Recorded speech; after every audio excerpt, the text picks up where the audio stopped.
Salutations, humans. I'm Laura, and this is Tropetrinitytrilogy. Today I'll be reviewing Ruby Red by Kerstin Gier. How's my crappy cosplay?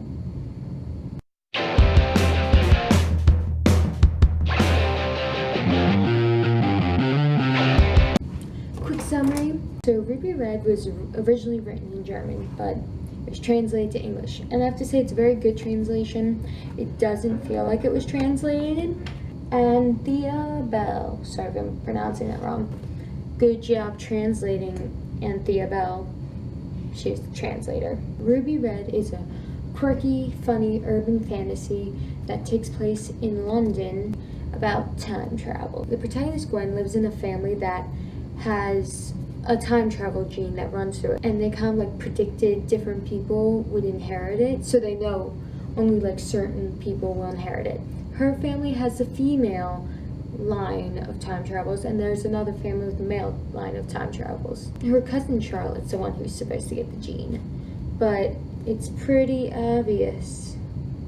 Yeah, pretty much that's in the back. She ends up accidentally traveling into the past, so it's like, whoops, guess Gwen travels back in time too.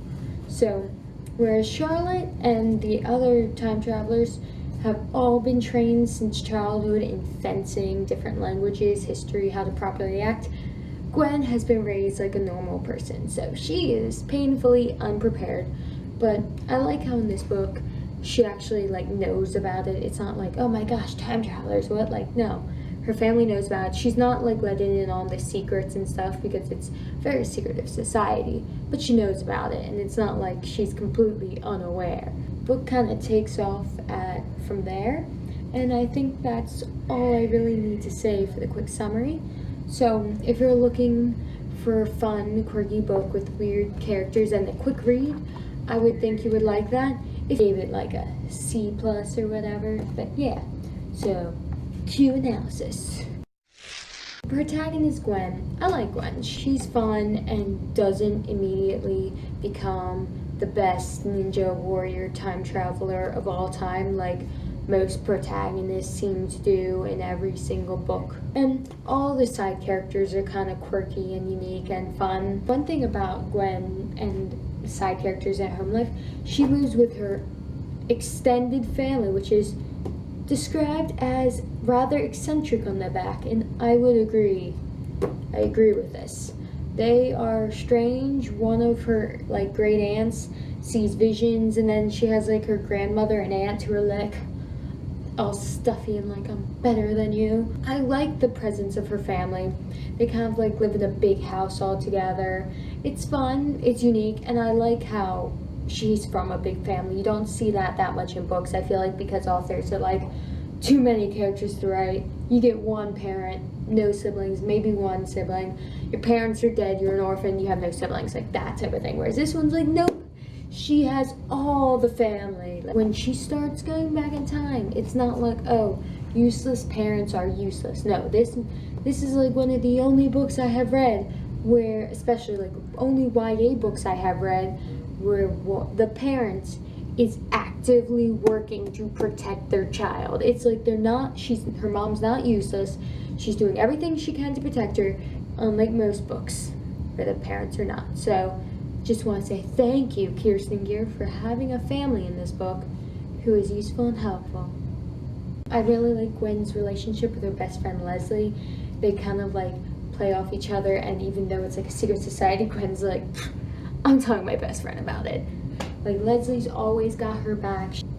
And I just really like how Gwen is constantly being like, Leslie would think this is so cool, or like, ooh, I should get Leslie a souvenir, or like in the past she's just like whips out cell phone. It's like they feel like modern teenagers. Like I said before, the time travel in this book is through a gene, so it's completely magic. There's no like science thing. They have like a technology that will help you control you in the past, and like the magic of technology isn't really explained. You're not necessarily supposed to know how it works, just that it works, and it's fine like that. But the one thing is that like there's some complex prophecy plot and secrets in the society that she doesn't know, and they don't even know. So it's like kind of a bit of a mystery with that, and I'm curious to figure out what it leads to. So this book starts with a prologue and ends with an epilogue. To be completely honest, if it were not for especially the epilogue, this book would not feel like a full book. This book came with an excerpt, the first chapter of Sapphire Blue, like not prologue but actual chapter, and it literally starts off right where the last chapter of this book's end. This book feels like they just took a full book, split it in half, and been like, this is the first part, it's now a full book. It feels like I just get into it and it's over, and I wish the book was longer. It's kind of too short. I mean, if you're looking for a quick read, I'd recommend it, and like you can still read the rest of the series, so it's not like it's incomplete, but it still doesn't feel like a full book. Between chapters, it has like little excerpts, and to be honest, I didn't really feel like the things between the chapters were necessary. They kind of were just there. Because of the prologue, epilogue, and the little in-between things, the story has some, even though it's told in Gwen's point of view, you figure out something she doesn't know, which kind of leaves some like dramatic irony, which I think is an interesting use in it. And I kind of like that. This book has good foreshadowing, in my opinion. Like, that's one plus. Though, to be honest, this book, it didn't really have a very distinct climax. Like, I understand something, like, exciting happened, but it didn't feel like the climax. It just felt like one of the more exciting moments of the book, but not a climax. The romance, I would say, is fairly important. Like, this book has a romance, and it's, I would say, a larger subplot, still a subplot, but on the larger end, and it's kind of cheesy. Like, the romance doesn't make sense to me. So the guy starts out a jerk, and then all of a sudden, in love, and I'm just like, why? It felt a bit insta-lovey, like not the moment they met, but all of a sudden, like after they'd known each other for a bit, it was like, insta-love. From Gwen's point of view, it made sense. She thought he was attractive, had a crush on him. I mean, it was kind of a shallow reason why she liked him, because his personality sucked. But, you know, it made sense. She kind of had a crush on him the whole time, so it wasn't like, why? But from his point of view, he wasn't nice to her. He seemed to, it kind of almost hinted at that he had a crush on her cousin, Charlotte, who, you know, was the one training with the Gene her whole life. And then all of a sudden, he's into her, and I'm just like, why? He becomes less arrogant and more nice. And to be honest, on both sides, the romance did not feel like they actually liked each other for who they were as much as they found each other physically attractive. The way the romance was introduced was actually really interesting. I'm not going to say how. If you want to know how, you can ask me in a comment and I'll tell you, because it's like a beginning chapter spoiler, but not book spoiler. But like, there's a chapter where it's pretty much like, okay, we know they're going to be a thing, and Gwen knows they're going to be a thing, or at least believes they will. And I feel like that was a missed opportunity. The authors, like, it was creative, it was unique, and I was like, oh my gosh, this is so cool. I want to see how it plays out. And then she literally just ignores that it ever happened, and is always like, oh my gosh, he's annoying but good looking, instead of being like, I'm supposed to be with him? What a loser.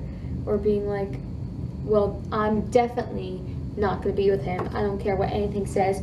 Or having her be like, when he's a jerk, she's like, you're a jerk now, but I know you can't resist this, or whatever, something like that.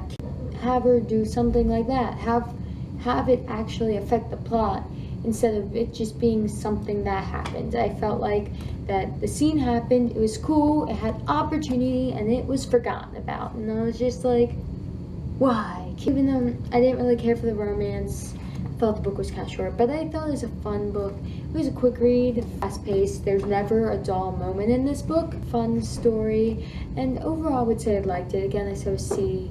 It wasn't my favorite book, but it was enjoyable. It was fun, and it was a Christmas present, so I did not pay for it, so that makes it even more enjoyable and fun. Because I'm cheap. Curious to see where this goes, because the plot with the time travel, I feel like is very well done and mysterious. The only real complaint I have is the romantic subplot, which I thought wasn't that well done. But the main plot with the time travel and the mystery, I find very interesting, and I want to find out what happens. So yeah, that's my thoughts, opinions, and whatevers on Ruby Red by Kerstin Gier.